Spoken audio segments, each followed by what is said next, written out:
اعوذ باللہ من الشیطان الرجیم بسم اللہ الرحمن الرحیم ألم تروا أن الله سخر لكم ما في السماوات وما في الأرض وأسبغ عليكم نعمه ظاهرة وباطنة ومن الناس من يجادل في الله بغير علم ولا هدى ولا كتاب منير وإذا قيل لهم اتبعوا ما أنزل الله قالوا بل نتبع ما وجدنا عليه آباءنا أولو كان الشيطان يدعوهم إلى عذاب السعير صدق الله العظيم.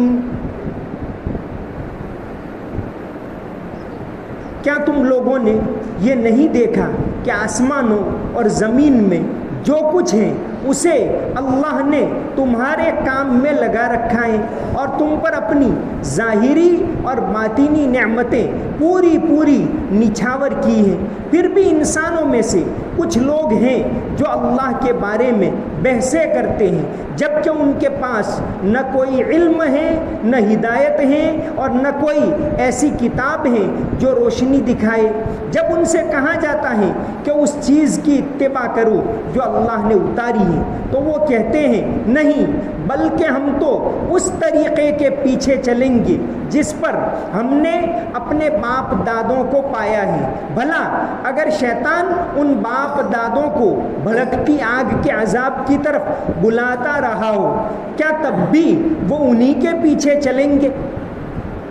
حضرت لقمان علیہ السلام کی نصیحتیں پوری ہوئی.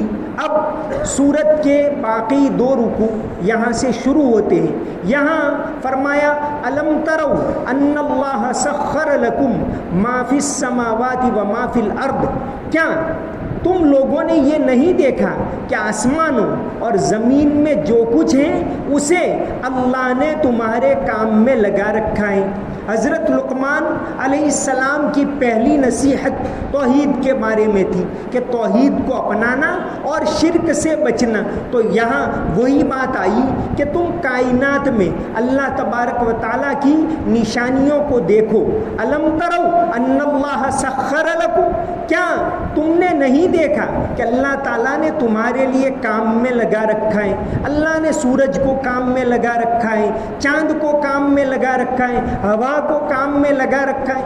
انسان اگر غور کرے کہ وہ کتنی آسانی سے سانس لے رہا ہے، یہ اللہ تبارک و تعالیٰ نے اس کو مہیا کیا ہے. انسان یہ غور کرے کہ میں کھانا کھاتا ہوں، وہ الگ الگ طریقے کا ہوتا ہے، لیکن کھانا کھانے کے بعد اس سے وہ ریڈ سیل بنتے ہیں، خون کے اندر